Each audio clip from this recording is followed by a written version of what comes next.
कहानी की शुरुआत में हमें एक गांव दिखाया जाता है जहां एक घर में एक लड़का मेडिटेट कर रहा है और उसके अंदर से एक लाइट निकलती है कि तभी वो लाइट ऊपर चली जाती है और तांग शैंग उसे नोटिस करता है। तांग शैंग गॉड रियलम में है और उसे समझ आ जाता है कि एक नए सितारे का उदय हो गया है, यानी एक नायक जन्म ले चुका है। वो अपने महल में आता है और जीवू से कहता है कि दोलो कॉन्टिनेंट में परिस्थितियाँ यानी कंडीशन पूरी तरह से बदल गई है। वहीं जीवू उसके पास आती है और कहती है कि तुम इतनी चिंता में क्यों हो, जिस पर पहले तो तांग शैंग ये पूछता है कि क्या ज़्याओ की सो गया है, जिस पर जीवू हाँ कहती है। तो वो अब उसे बताना शुरू करता है हर बार। असल में वो पहले यहाँ की हमें ज्योग्राफी समझाता है, अलग अलग प्लैनेट्स और रियलम में टाइम अलग अलग स्पीड से चलता है, इसलिए यहाँ गॉड रियलम में एक दिन अर्थ के एक साल के बराबर है। तांग शैंग दोलो कॉन्टिनेंट में और ज्यादा टाइम बिताना चाहता था, लेकिन इविलनेस और काइंडनेस के गॉड किंग्स के बीच जो मुसीबत आ खड़ी हुई थी उसको कंट्रोल करने के लिए तांग शैंग को गॉड रियलम में आना ही पड़ा और वो यहाँ 20 सालों से अब रह रहा है। यहाँ के 20 साल का मतलब है कि धरती पर हजारों साल बीत गए हैं।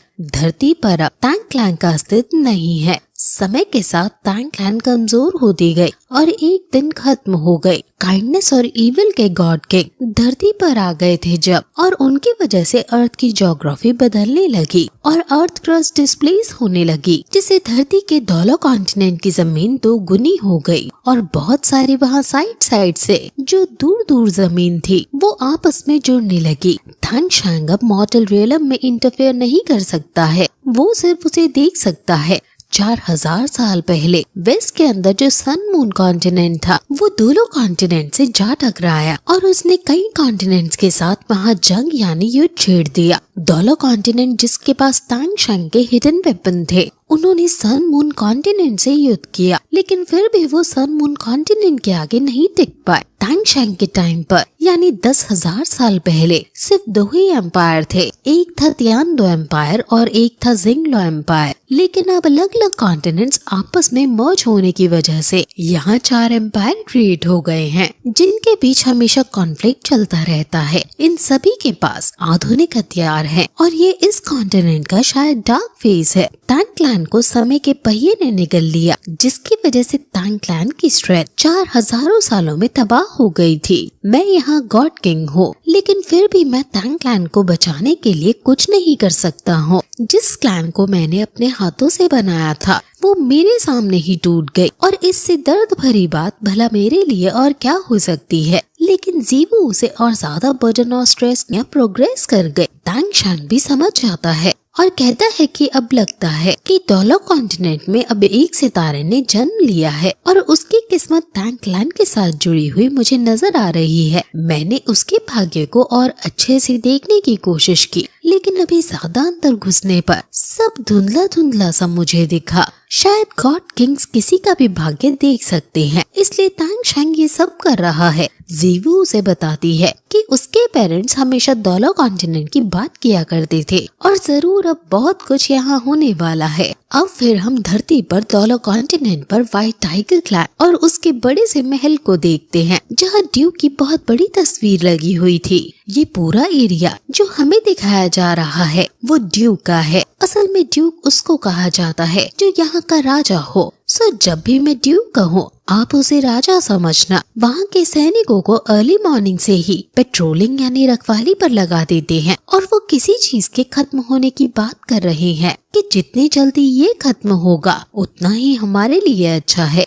ये चीज क्या है वो हमें आगे पता चलेगा। वहाँ फिर उन्हें पेट्रोलिंग करते करते एक लड़का जिसका नाम हुओ युहाओ है वो दिखाई देता है और वो सैनिक जब उसे पहचान नहीं पाते तो गुस्से में पूछता है कि आखिर तुम कौन हो और ड्यूक के महल में आने की हिम्मत कैसे की तुमने। जिस पर जब वो ध्यान से उसे देखते हैं तो वो समझ जाते हैं कि ये यंग मिस्टर दाई है, लेकिन वो गुस्से में कहते हैं कि अब से मैं अपना दाई नाम छोड़ रहा हूँ, अब से ये सिर्फ हुओ होगा, जो कि उसकी माँ के ऊपर है। सैनिक पूछते हैं कि क्या तुम अंदर जाना चाहते हो, जिस पर हुओ कहता है कि मैं इस गंदी जगह को छोड़ रहा हूँ। सैनिक उसे पकड़ लेते हैं और कहते हैं कि क्या तुम पागल हो गए हो, क्या तुम्हें नहीं पता कि मास्टर कौन है। क्या तुम्हें नहीं पता कि वो कितने पावरफुल हैं? हाउ कहता है कि मुझे सिर्फ इतना पता है कि कितने गंदे आदमी है वो फिर अपनी आइस स्पिरिट से उन दोनों सैनिकों पर हमला करके वहाँ से चला जाता है और सैनिक देखते ही रह जाते हैं कि यंग मास्टर कहाँ चले गए। दूसरा सैनिक उसे रोकता है कि तुम उसे यंग मास्टर कहना बंद करो पहले तो,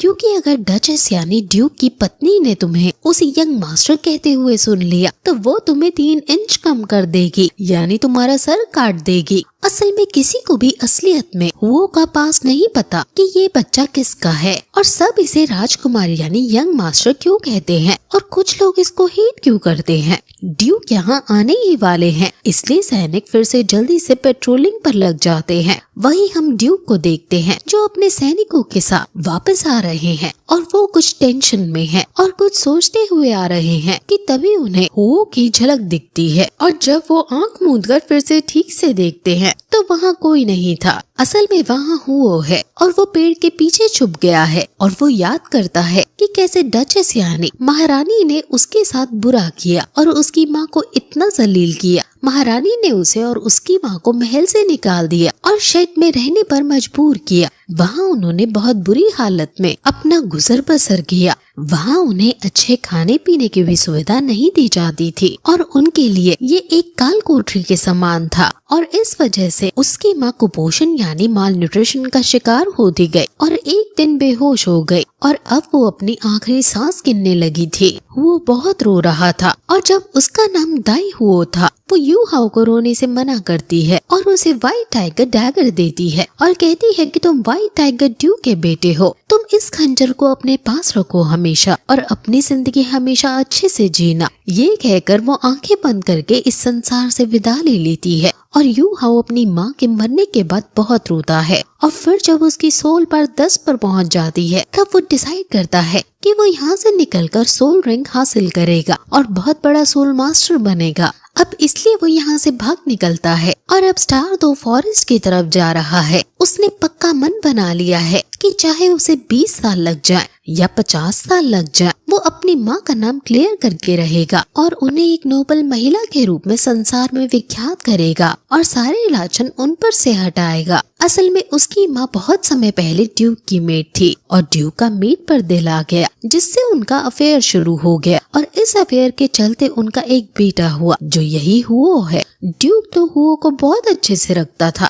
लेकिन जब वो युद्ध में चला गया तब ड्यूक की असली पत्नी जो कि महारानी है उसने इन दोनों के साथ जानवरों जैसा बिहेव करना शुरू कर दिया। उसे हुओ एक थ्रेट नजर आने लगा, इसलिए उसने उसकी माँ और उसको यहाँ से बाहर निकाल दिया और फिर तभी से उसने अपने बाप का सरनेम जो कि दाई है वो हटा दिया और अपनी माँ का सरनेम जो कि हुओ है वो लगा लिया। अब स्टार दो फॉरेस्ट की तरफ चलते हुए उसे कई दिन बीत जाते हैं। वो अलग अलग रास्तों पर चलता हुआ आगे बढ़ रहा है और लगातार 6 दिन चलने के बाद वो स्टार दो फॉरेस्ट के नजदीक पहुंच जाता है। स्टार दो फॉरेस्ट सबसे बढ़ता है ताकि अपने लिए सोल बीस्ट मार सके और से सोल मास्टर बन जाएगा, इसलिए वो फुल मोटिवेटेड है आगे बढ़ने के लिए। उसका पानी खत्म हो जाता है इसलिए आगे तालाब पर वो पानी भरता है और वहीं वो फिशिंग करता है। फिशिंग करते करते वो व्हाइट टाइगर डैगर के बारे में सोचने लगता है कि आखिर इसमें ऐसा क्या खास है और मेरी माँ मुझे उनका बेटा क्यों बता रही है।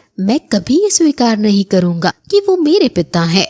वो अब अपनी स्पिरिट आइज का यूज करता है और फिशेस को लोकेट करता है और एक भाला जो उसने लकड़ी से बनाया है उसे पानी में देकर मारता है और 2 मछलियाँ सीधे उस भाले से लगकर बाहर आ गिरती हैं और वो उनको पकड़कर अब खाने लगता है। उसने पकाकर खाना शुरू भी नहीं किया था कि तभी वहाँ एक लड़की आ जाती है जो कहती है कि ये तो बहुत टेस्टी लग रहा है, क्या तुम इन फिशेस को बेच रहे हो? ये तो बहुत टेस्टी लग रही हैं, कितने की दोगे तुम मुझे ये? इस पर हुओ स्माइल करता हुआ कहता है कि तुम इससे फ्री में ले सकती हो।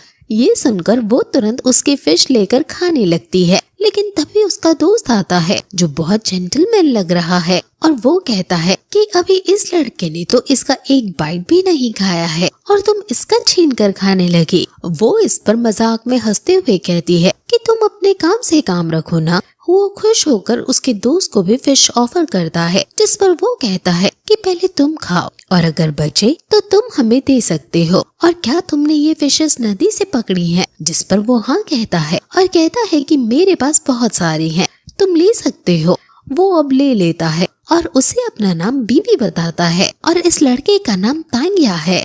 वो भी उन्हें अपना इंट्रो यानी परिचय देता है और तांग्या को ये फिश बहुत ज्यादा अच्छी लगती है और वो तो 7वें आसमान पर चढ़ जाती है। ये 15-16 साल की चुलबुली लड़की है और ये टैंक सेक्ट से बिलोंग करती है। ये सब साथ में बढ़िया फिश खाते हैं और अब वो उनसे विदा लेकर जाने लगता है। बीबी पूछता है कि आखिर तुम कहाँ जा रहे हो? जिस पर जब वो स्टार तो फॉरेस्ट बताता है तो बीबी कहता है कि वो तो पास में ही है। वो उसे रास्ता बता देता है, जिस पर वो वहाँ से चला जाता है और उसके जाने के बाद बीबी सोचने लगता है कि जरूर ये सोल रिंग लेने के लिए वहाँ जा रहा है, लेकिन इसकी सोल पावर तो वीक है। अभी वो अपनी लाइफ को वहाँ इतने खतरनाक जंगल में जाकर रिस्क में क्यों डाल रहा है? हाँ, अभी हुओ की सोल पावर कम है, जिस वजह से ये अभी बहुत कमजोर है, लेकिन फिर भी ये फुल डिटरमाइंड है। वहाँ बहुत सुंदर सुंदर पौधे और झरने हैं और उनको क्रॉस करता हुआ ये आगे बढ़ रहा है। वो काफी अंदर इस जंगल में आ जाता है, लेकिन वहाँ एक जगह उसे किसी जानवर के अपने पास आने की आहट आती है और तभी पीछे से एक बड़ा बंदर उस पर हमला कर देता है। वो उसे बचने की कोशिश करता है और वो उसे डॉज करता जा रहा है।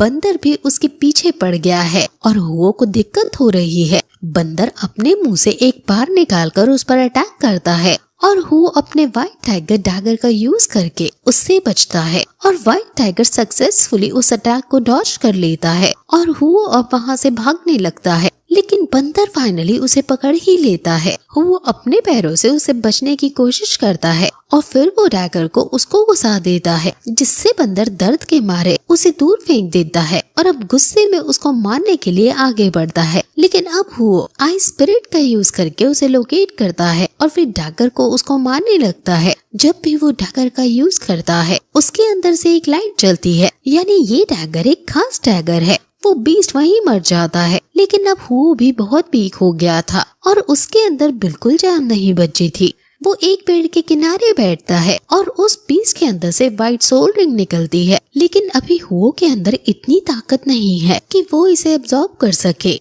इस बड़े से बंदर को विंड बेबून कहते हैं और इसकी सोल रिंग उसके सामने है, लेकिन तभी वहाँ एक आइस वॉर्म स्पिरिट बीस्ट उसके सामने आ जाता है और उसके अंदर से बहुत ज्यादा ठंड आ रही थी, जिससे वो वहीं जम जाता है। स्काई ड्रीम उसकी स्पिरिचुअल रियलम में घुस जाता है और खुश होता है कि फाइनली मुझे मेंटल एट्रीब्यूट के साथ कोई आदमी मिल गया, लेकिन ये तो बहुत ज्यादा वीक है। लेकिन तभी आसमान में एक बहुत तेज बिजली चमकती है और एक लाइट यूहाओ के शरीर में समा जाती है। अब उस लाइट बॉल को यूहाओ के शरीर में घुसता दे स्काई ड्रीम गुस्सा हो जाता है और उस लाइट बॉल को शरीर में घुस चलाना होगा और ऐसा करके वो यूहाओ के शरीर में घुस जाती है और उसकी कॉन्शियस ड्रीम कहता है कि तुम मरे नहीं हो, बल्कि तुम अपनी कॉन्शियसनेस के अंदर हो और अब ये मेरा घर होने वाला है। मैं तुम्हारी स्पिरिचुअल रियलम में ही रहूंगा। तुम्हारे पास स्पिरिचुअल आई है। अगर तुम्हें इसकी पावर को अनलीश करना है तो तुम्हें अपनी सोल पावर को स्पिरिचुअल पावर में कन्वर्ट करना होगा, ताकि फिर तुम इस स्पिरिचुअल आई से रिलीज कर सको। मैं 1 million year old spirit beast हूँ जो कि इस पूरे कॉन्टिनेंट में अकेला हूँ और मैं तुम्हारी फर्स्ट स्पिरिट रिंग भी बन सकता हूँ। वो उसे खुद को ब्रदर तियान मैक बुलाने को कहता है और फिर यूहाओ पूछता है कि लेकिन फर्स्ट स्पिरिट रिंग तो केवल 400 ईयर ओल्ड तक ही हो सकती है ना, तो मैं तुम्हारी million year old spirit ring कैसे ले सकता हूँ? अब तुम इतने ज्यादा ताकतवर हो तो तुमने मुझे ही क्यों चूज किया? फिर स्काई ड्रीम उसे अपने पास के बारे में बताता है कि वो नॉर्दर्न कॉन्टिनेंट से है जहाँ हर समय बर्फ जमी रहती है और एक दिन स्काई ड्रीम 10,000 साल पुराने आइस मैरो में गिर जाता है और उसे खा जाता है, जिससे उसकी बॉडी डेवलप होने लगती है और फिर ये उसका रूटीन बन जाता है और ऐसे खाते हुए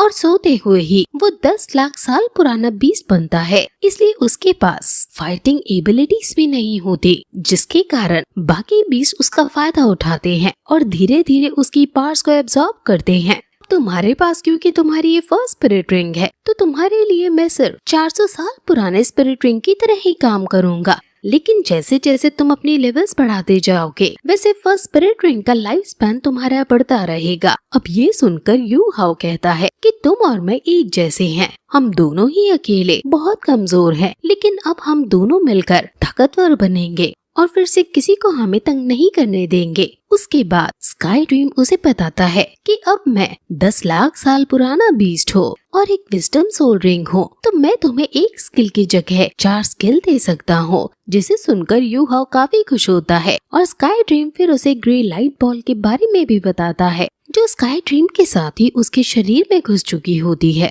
वो बताता है कि ये ग्रे बॉल कोई सोल है जो बहुत पावरफुल है और इस दुनिया की नहीं है, लेकिन तुम्हें चिंता करने की कोई जरूरत नहीं है क्योंकि इसका इरादा तुम्हें नुकसान पहुंचाने का नहीं है। स्काई ड्रीम ने और भी कई बातें बताई हैं और वो हम जैसे जैसे एपिसोड्स आगे बढ़ाएंगे वैसे वैसे आपको बताएंगे। उसके बाद स्काई ड्रीम यू हाओ को वापस रियलिटी में जाने को कहता है।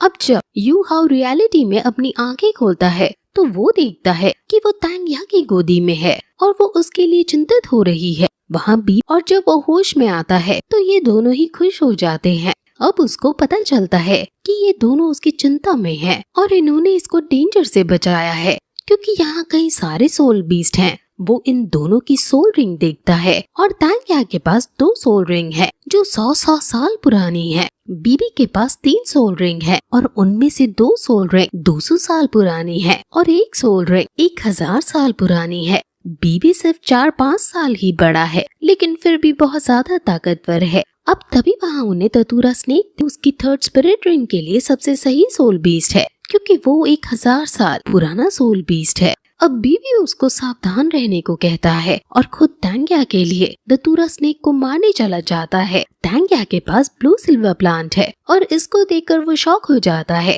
अब इनमें उस दतूरा स्नेक से फाइट चलने लगती है और दतूरा स्नेक यू हाओ के पीछे पड़ जाता है। तांग्या यू हाओ को लेकर भगती है और बीच बीच में अपनी ब्लू सिल्वर ग्रास से उसको बचाती है और स्नेक पर अटैक भी करती है। अब बीबी बीच में कूदकर खुद दतूरा स्नेक से फाइट करने लगता है और ये दोनों साइड हटकर अब उसे देखने लगते हैं। तांग्या बताती है कि बीबी वॉर सोल मास्टर है और उसकी guardian soul blue lightning T rex dragon की है जो कि 10,000 साल पहले ग्रैंड मास्टर की थी। हालांकि दतूरा स्नेक बहुत ज्यादा फास्ट है इसलिए बीबी को बहुत ज्यादा दिक्कत हो रही है। उसको लोकेट करके अटैक करने में बीबी दतूरा स्नेक को मारने की पूरी कोशिश कर रहा है।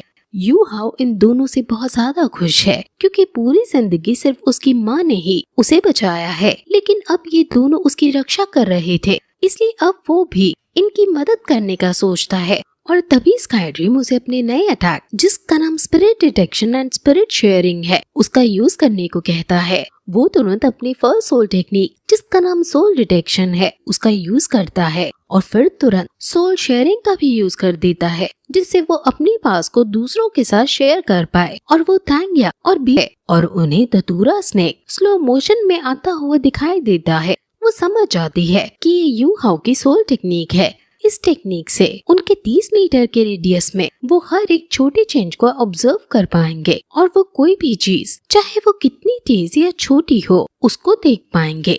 और अब इसकी वजह से बीबी उसे लोकेट कर लेता है और अब अपने सेकंड सोल टेक्निक जिसका नाम द स्ट्रॉन्गेस्ट लाइटनिंग है उसका यूज कर देता है और इस पावरफुल अटैक को सीधे दतूरा स्नेक को देकर मारता है जिससे वो बहुत ज्यादा घायल हो जाता है और मरने की कगार पर होता है और उस बीस्ट को जान से मार डालती है क्योंकि जो भी बीस्ट को जान से मारता है सिर्फ वो ही सोल रिंग उसकी ले सकता है। अब फाइनली वो बहुत खुश होती है और उसकी सोल रिंग एब्जॉर्ब करने लगती है। कमजोर हुआ यू हाओ भी वहाँ आता है और बीबी उसको धन्यवाद बोलता है क्योंकि उसने उसकी सोल टेक्निक का यूज करके उनकी हेल्प की क्योंकि उनके लिए 1000 साल पुराना दतूरा बीस्ट को मारना बहुत ज्यादा मुश्किल होने वाला था। अब तांग्या भी लेवल 30 पर पहुंच गई थी इसलिए उसे स्पिरिट रिंग चाहिए थी और वो इसलिए स्टार दो फॉरेस्ट आए थे जिस पर यू हाओ कहता है कि आप धन्यवाद मत कहो क्योंकि पहले ही आपने मेरी जान बचाई थी। मैंने तो बस फेवर लौटाया है। वो फिर तांगिया की मार्शल सोल के बारे में पूछता है, जिस पर वो बताती है कि इसकी martial soul blue silver grass है। और ये सुनकर वो शॉक है, क्योंकि उसने सुन रखा है कि बहुत समय पहले सी गॉड तांग शैंग, जिन्होंने तांग सेक्ट भी बनाया था, उनकी ये मार्शल सोल थी। यू हाओ पूछता है कि तुम सी गॉड तांग शैंग को जानते हो, जिस पर वो कहता है कि कौन ही होगा जो उनको नहीं जानता होगा। उनकी कहानियां मेरी मम्मी मुझे सुनाया करती थी कि कैसे 10,000 साल पहले उन्होंने श्रेक मॉन्स्टर को लीड किया और वुहान एम्पायर को नष्ट किया, और कैसे उन्होंने पूरे कॉन्टिनेंट की ज्योग्राफी को बदल दिया और पूरे कॉन्टिनेंट में एक शांति ला दी। फिर वो 99 लेवल को क्रॉस करके गॉड रियलम में चले गए और इमॉर्टल बन गए। और बेशक उसकी martial soul blue silver plant है, लेकिन सी गॉड तांग शैंग के लेवल तक पहुंचने में उसे अभी बहुत समय है और इनमें बहुत अंतर है। ये बात कर ही रहे होते हैं कि तभी लेकिन यू हाओ बेहोश हो जाता है, क्योंकि उसने बहुत ज्यादा सोल पावर का यूज कर लिया था। इसलिए वो उसे नीचे बैठा देता है और बीबी उसे अब हील करने लगता है। अब जब उसकी आंख खुलती है तो वो अपने आगे तांगिया को देखता है। अब बीबी उससे उसकी मार्शल सोल के बारे में पूछता है, तो यू हाओ उसे बताता है कि उसकी मार्शल सोल एक म्यूटेटेड सोल है जो कि कीन आइज है, और ये एक स्पिरिचुअल टाइप सोल है। अब तांगिया उससे कहती है कि तुम हमारे साथ रह सकते हो और हम तुम्हें प्रोटेक्ट करेंगे, जिसे सुनकर यू हाओ काफी खुश हो जाता है।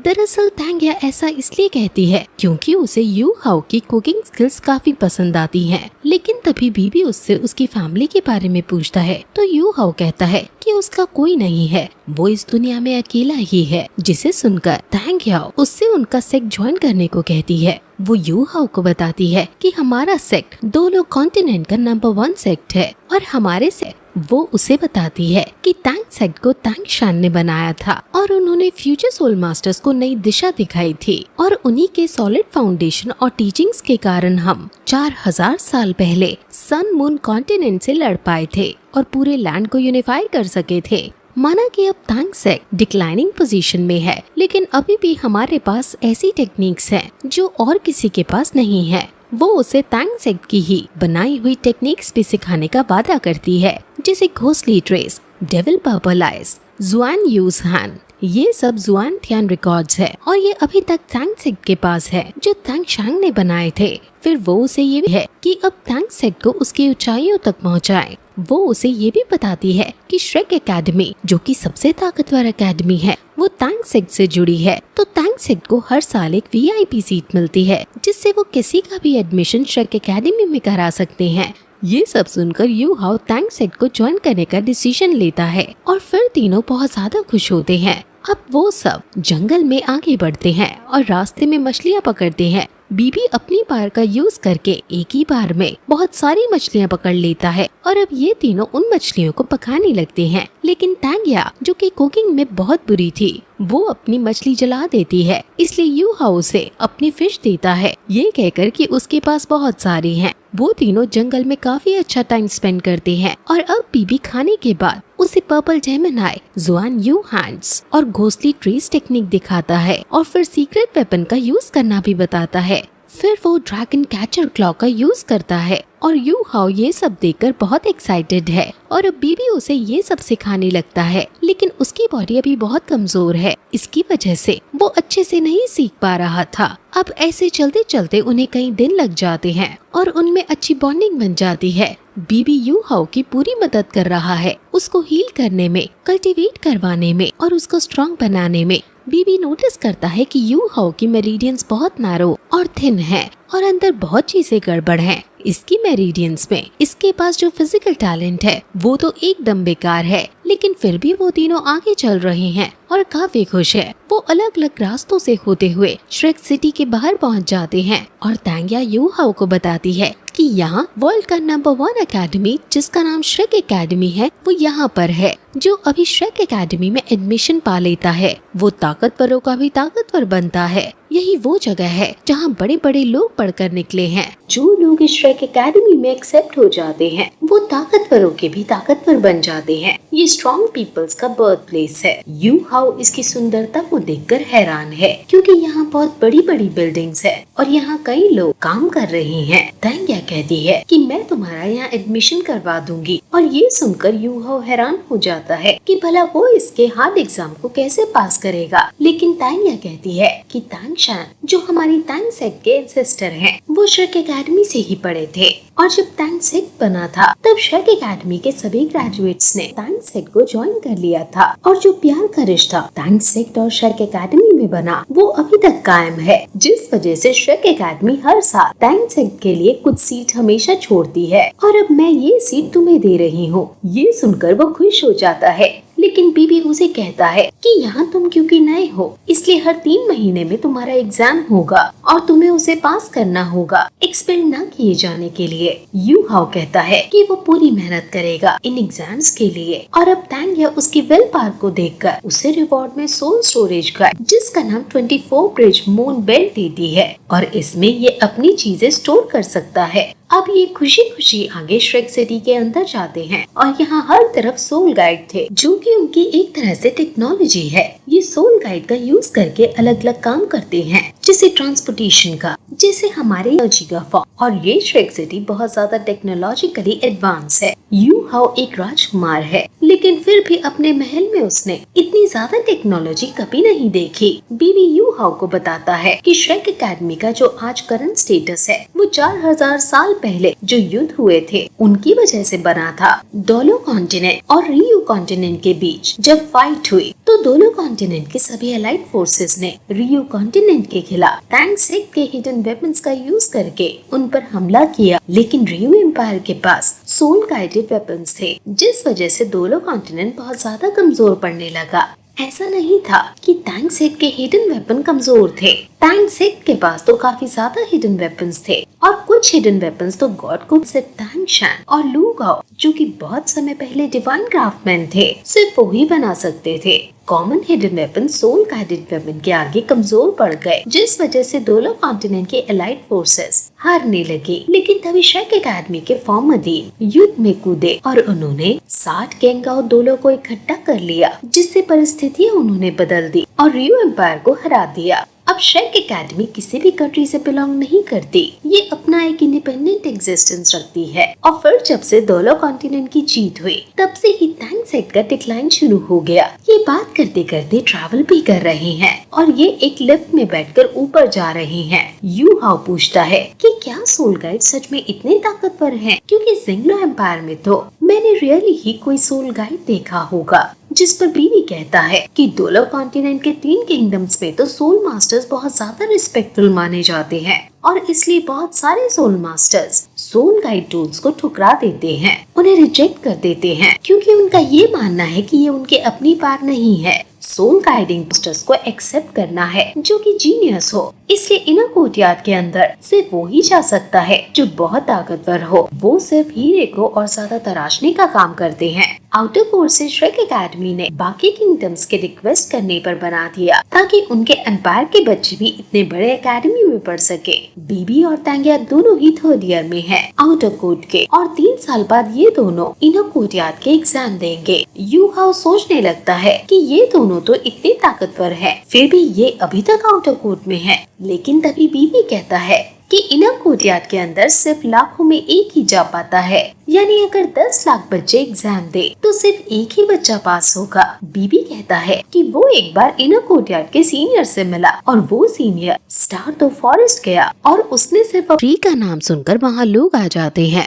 और उसकी फिश को उठाकर खाने लगते हैं और फिर उन्हें फिश इतनी ज्यादा अच्छी लगती है कि वहाँ बहुत ज्यादा कस्टमर्स आ जाते हैं और वो तुरंत फ्री वाली चीज हटाकर फिश को 5 सेंट्स में बेचने लगती है और अब उसकी दुकान चल पड़ती है। उसकी दुकान पर भीड़ लग जाती है कि उनसे संभाली भी नहीं जा रही और ये देखकर वो खुश हो जाते हैं। वो खुशी खुशी अब सभी को फिश बेचने लगते हैं क्योंकि अब वो अमीर हो रहे हैं। लेकिन तभी वहाँ बहुत सुंदर लड़की आती है और इसकी मार्शल स्पिरिट रैबिट की है, इसलिए इसने रैबिट के कान लगा रखे हैं। बाकी हमें आगे पता चलेगा। वो सुंदर लड़की जिसकी सुंदरता से सभी कस्टमर्स मदहोश हो रहे थे, वो तांग्या से कहती है कि ये फिश तुम बहुत महंगी दे रही हो। कॉस्ट और प्रोसेसिंग को देखकर इसे तुम्हें 3 सेंट्स में बेचना चाहिए, लेकिन यू हाउ मना कर देता है कि उसका ये फिक्स प्राइस है और अब सारी फिशेस बिक चुकी हैं, इसलिए वो बाकी फिशेस उन्हें कल बेचेगा। वो सुंदर लड़की फिर कल आने का कहकर वहाँ से जाने लगती है, लेकिन तभी वहाँ एक सीनियर आता है जो यू हाउ के ऊपर सिक्का फेंक कर मारने लगता है।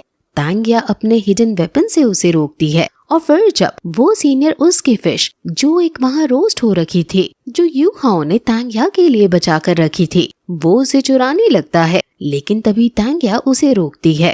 तांग्या भी एक अच्छी फाइटर है, लेकिन सीनियर तो फिर सीनियर है, जो कि यहाँ इनकी क्लास में सबसे ज्यादा ताकतवर माना जाता है। ये सीनियर 4th ग्रेड का स्टूडेंट है और वो यू हाउ की कॉलर को पकड़ लेता है। वो सुंदर लड़की इसे रोकती है, लेकिन ये नहीं रुकता और शायद ये सीनियर उस सुंदर लड़की के लिए ही फिश लेने के लिए इससे लड़ रहा है। वहाँ तभी लेकिन बीवी आ जाता है और सीनियर पर हमला करके यू हाउ को बचा लेता है।